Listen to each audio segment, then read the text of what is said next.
সূরা ফাতির, মক্কায় অবতীর্ণ, আয়াত ৪৫, রুকু ৫।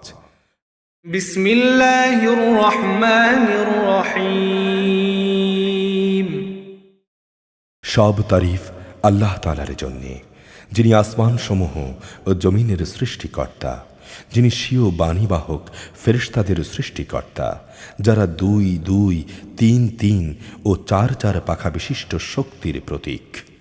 তিনি চাইলে সৃষ্টির মাঝে তাদের ক্ষমতা আরও বাড়িয়ে দিতে পারেন। অবশ্যই আল্লাহ তাআলা সব বিষয়ের উপর সর্বময় ক্ষমতার মালিক।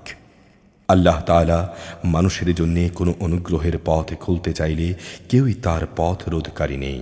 আবার তিনি যা বন্ধ করে রাখেন তারপর তা কেউই তার জন্যে পাঠাতে পারে না। তিনি মহাপরাক্রমশালী, প্রবল প্রজ্ঞাময়। হে মানুষ, তোমরা তোমাদের উপর আল্লাহ তাআলার নিয়ামত সমূহের কথা স্মরণ করো। আল্লাহ তাআলা ছাড়া কি তোমাদের আর কোনো স্রষ্টা আছে, যে তোমাদের আসমান ও জমিন থেকে রিজিক সরবরাহ করে? তিনি ছাড়া আর কোনোই মাবুদ নেই। তারপরও তোমাদের কোথায় কোথায় ঠোকর খাওয়ানো হচ্ছে। হে নবী, যদি এরা তোমাকে মিথ্যা প্রতিপন্ন করে তাহলে তুমি উদ্বিগ্ন হও না, কেননা তোমার আগেও নবীদের এভাবে মিথ্যা প্রতিপন্ন করা হয়েছিল। আর সব কিছু তো একদিন আল্লাহ তাআলার কাছেই প্রত্যাবর্তিত হবে। হে মানুষ, আল্লাহ তাআলার ওয়াদা অবশ্যই সত্য। অতঃপর দুনিয়ার জীবন যেন তোমাদের কিছুতেই প্রতারিত না করে। কোনো প্রতারক যেন তোমাদের আল্লাহ তাআলা সম্পর্কে কখনো ধোঁকায় না ফেলে। শয়তান হচ্ছে তোমাদের শত্রু, অতএব তোমরা তাকে শত্রু হিসেবেই গ্রহণ করো। সে তার দলবলদের এই জন্যই আহ্বান করে যেন তারা তার আনুগত্য করে জাহান্নামের বাসিন্দা হয়ে যেতে পারে। যারা আল্লাহ তাআলাকে অস্বীকার করে তাদের জন্য এক কঠিন শাস্তি রয়েছে। অপরদিকে যারা তাঁর উপর ঈমান আনে এবং নেক কাজ করে তাদের জন্য রয়েছে ক্ষমা ও মহা প্রতিদান। অতঃপর সে ব্যক্তি যার খারাপ কর্মকাণ্ড তার জন্য শোভন করে রাখা হয়েছে, সে অবশ্য তাকে উত্তম কাজ হিসেবেই দেখতে পায়। নিঃসন্দেহে আল্লাহ তাআলা যাকে চান তাকে গুমরাহ করেন, আবার যাকে চান তাকে তিনি হেদায়াত দান করেন। তাই হে নবী, তাদের উপর আক্ষেপ করতে গিয়ে দেখো তোমার জীবন যেন বিনষ্ট হয়ে না যায়। ওর যা কিছু করে অবশ্যই আল্লাহ তাআলা তা ভালো করেই জানেন। আল্লাহ তাআলাই সেই মহান সত্তা, যিনি তোমাদের জন্য বায়ু প্রেরণ করেন, অতঃপর তা মেঘমালাকে উড়িয়ে নিয়ে যায়। পরে তাকে আমি এক নির্জীব ভূখণ্ডের দিকে উড়িয়ে নিয়ে যাই। এরপর এক পর্যায়ে তা দিয়ে জমিনকে তার নির্জীব হওয়ার পর পুনরায় আমি জীবন্ত করে তুলি। ঠিক এভাবেই একদিন মানুষেরও পুনরুত্থান হবে। যদি কেউ মান মর্যাদা কামনা করে, তার জানা উচিত যাবতীয় মান মর্যাদা একমাত্র আল্লাহ তাআলার জন্যই। তাঁর দিকে শুধু পবিত্র বাক্যই উঠে আসতে পারে, আর নেক কাজই তাকে উচ্চাসনে ওঠায়। যারা সত্যের বিরুদ্ধে নানা ধরনের মন্দ কাজের ফন্দি আঁটে তাদের জন্য রয়েছে কঠোর আযাব। তাদের সব চক্রান্ত চূড়ান্তভাবে ব্যর্থ হবে। আল্লাহ তাআলা তোমাদের মাটি থেকে পয়দা করেছেন, অতঃপর এক বিন্দু শুক্র থেকে তিনি জীবনের সূত্রপাত ঘটিয়েছেন। এরপর তোমাদের তিনি নরনারীর জোড় বানিয়েছেন। এখানে কোনো নারী গর্ভবতী হয় না এবং সে কোনো সন্তানও প্রসব করে না, যার জ্ঞান আল্লাহ তাআলার কাছে পূর্বাহ্নেই মজুদ থাকে না। আবার কারো বয়স একটু বাড়ানো হয় না এবং একটু কমানোও হয় না, যা কোনো গ্রন্থে সংরক্ষিত নেই। অবশ্যই এটা আল্লাহ তাআলার জন্যে সহজ ব্যাপার। দুটো পানির সমুদ্র এক সমান নয়।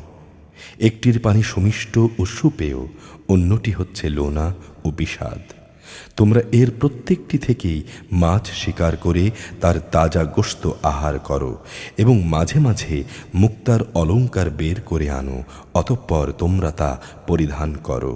তোমরা আরও দেখতে পাও কিভাবে সেখানে জলযানসমূহ পানি চিরে চলাচল করে, যাতে করে তোমরা তাঁর দেয়ার রেজেক অনুসন্ধান করতে পারো। আশা করা যায় তোমরা তাঁর কৃতজ্ঞতা আদায় করবে। তিনি রাতকে দিনের ভেতরে প্রবেশ করান এবং দিনকে প্রবেশ করান রাতের ভেতর। তিনি সূর্য ও চন্দ্রকে নিয়ন্ত্রিত করেন। এরা সবাই এক সুনির্দিষ্ট কাল পর্যন্ত আবর্তন করবে। তিনি হচ্ছেন আল্লাহ তাআলা, তোমাদের সবার রব। যাবতীয় সার্বভৌমত্ব তাঁর জন্যেই। তাঁকে বাদ দিয়ে তোমরা অন্য যেসব মাবুদকে ডাকো তারা তো তুচ্ছ একটি খেজুরের আঁটির বাইরের ঝিল্লিটির মালিকও নয়। যদি তোমরা তাদের ডাকো, প্রথমত তারা তো তোমাদের ডাক শুনবেই না। যদি তারা তা শোনেও তবে তারা তোমাদের ডাকের কোনো উত্তর দেবে না। উপরন্তু কিয়ামতের দিন তারা নিজেরাই তোমাদের শিরককে অস্বীকার করবে। এ সম্পর্কে একমাত্র সুবিজ্ঞ সত্তা আল্লাহ তাআলা ছাড়া অন্য কেউই তোমাকে কিছু অবহিত করতে পারবে না।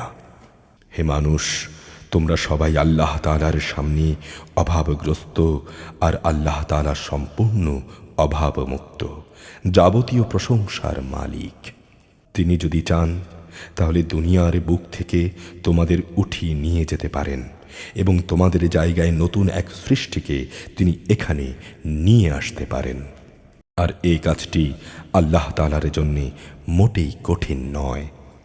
কিয়ামতের দিন কেউ কারো গুনাহের বোঝা বইবে না। কোনো ব্যক্তির উপর গুনাহের বোঝা ভারী হলে সে যদি তা বইবার জন্য অন্য কাউকে ডাকে তাহলে তার কাছ থেকে বিন্দু মাত্র তা সরানো হবে না। যাকে সে ডাকল সে তার নিকটাত্মীয় হলেও নয়। হে নবী, তুমি তো কেবল সে লোকদেরই জাহান্নাম থেকে সাবধান করতে পারো যারা গায়ব থেকে তাদের মালিককে ভয় করে। উপরন্তু যারা নামাজ প্রতিষ্ঠা করে, কেউ নিজের পরিশুদ্ধি সাধন করতে চাইলে সে তা করবে সম্পূর্ণ তার নিজের কল্যাণের জন্যে। চূড়ান্ত প্রত্যাবর্তনের জায়গা তো আল্লাহ তাআলার কাছেই। একজন চক্ষুষ্মান ব্যক্তি ও একজন অন্ধ ব্যক্তি কখনো সমান হতে পারে না। না আধার ও আলো কখনো সমান হতে পারে। ছায়া এবং রোদও তো সমান নয়। একইভাবে একজন জীবিত মানুষ এবং একজন মৃত মানুষও সমান নয়। আল্লাহ তাআলা যাকে ইচ্ছা তাকে ভালো কথা শোনান। তুমি এমন মানুষকে কিছু শোনাতে পারবে না যে কবরের অধিবাসী হয়ে গেছে। আসলে তুমি তো জাহান্নামের একজন সতর্ককারী বই, আর কিছুই নও। অবশ্যই আমি তোমাকে সত্য দিন সহ জান্নাতের সুসংবাদদাতা ও জাহান্নামের সতর্ককারী রূপেই পাঠিয়েছি। কখনো কোনো উম্মত এমন ছিল না যার জন্যে কোনো সতর্ককারী অতিবাহিত হয়নি।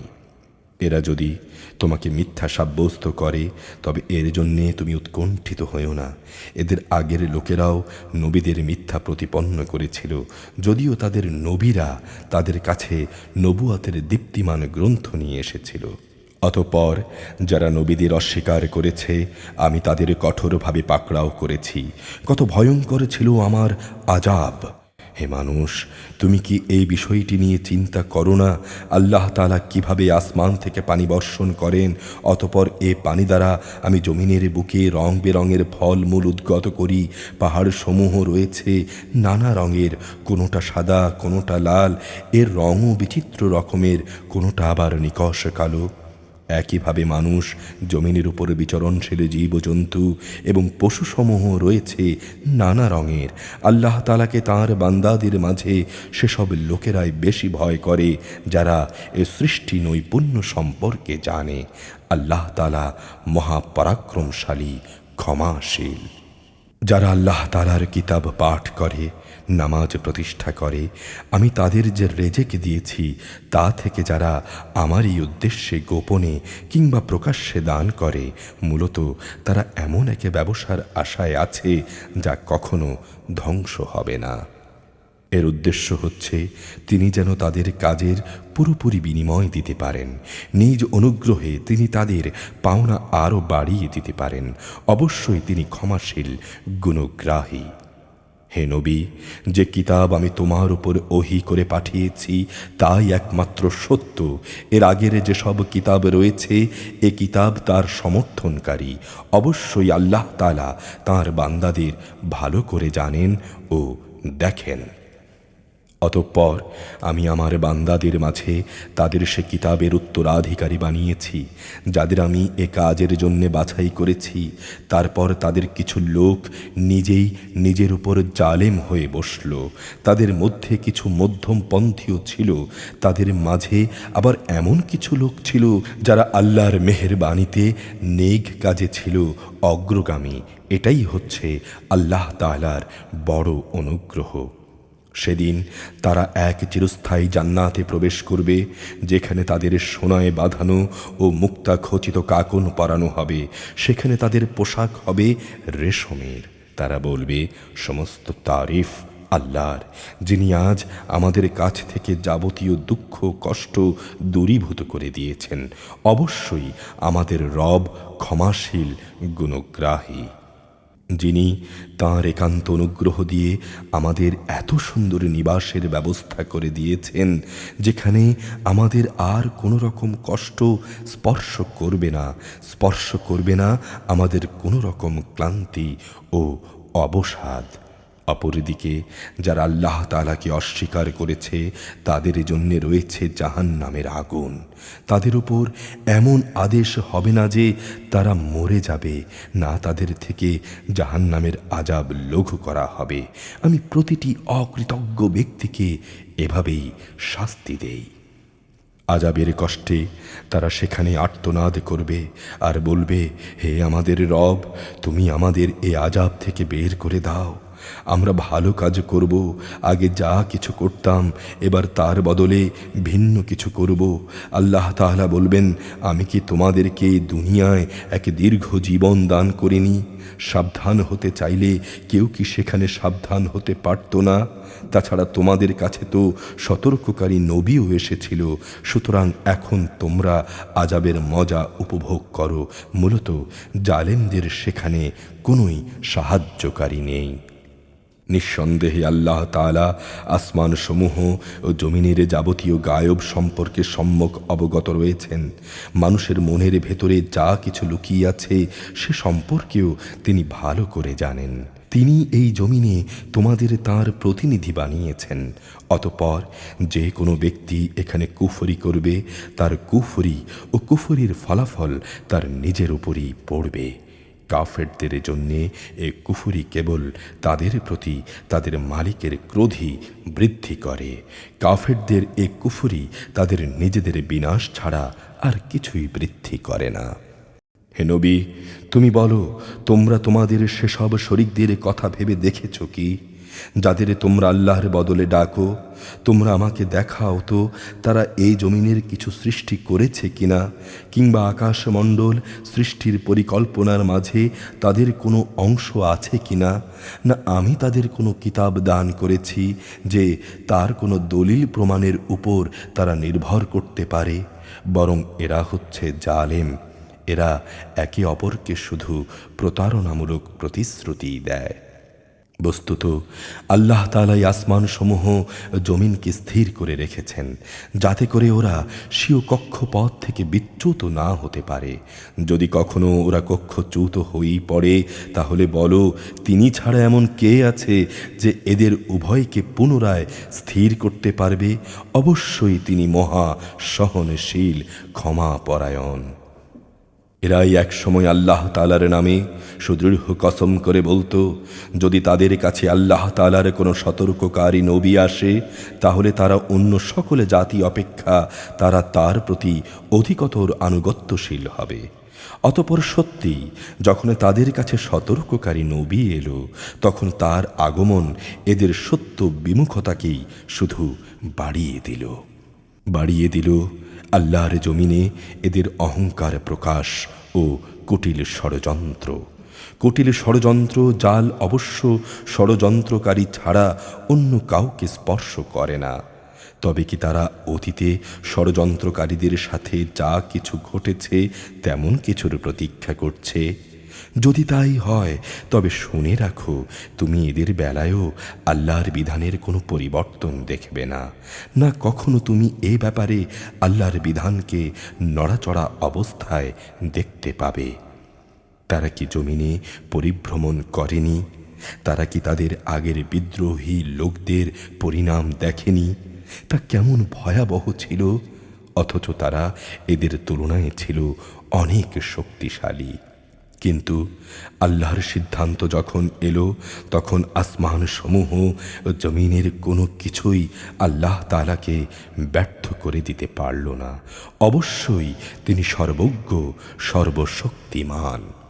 আল্লাহ তাআলা মানুষকে তার বিদ্রোহমূলক আচরণের জন্যে পাকড়াও করতে চাইলে ভূপৃষ্ঠের কোনো একটি জীবজন্তুকেও তিনি রেহাই দিতেন না।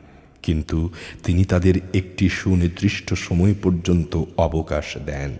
অতঃপর যখন তাদের সে নির্দিষ্ট সময় আসবে, তখন তিনি তাদের পাকড়াও করবেন।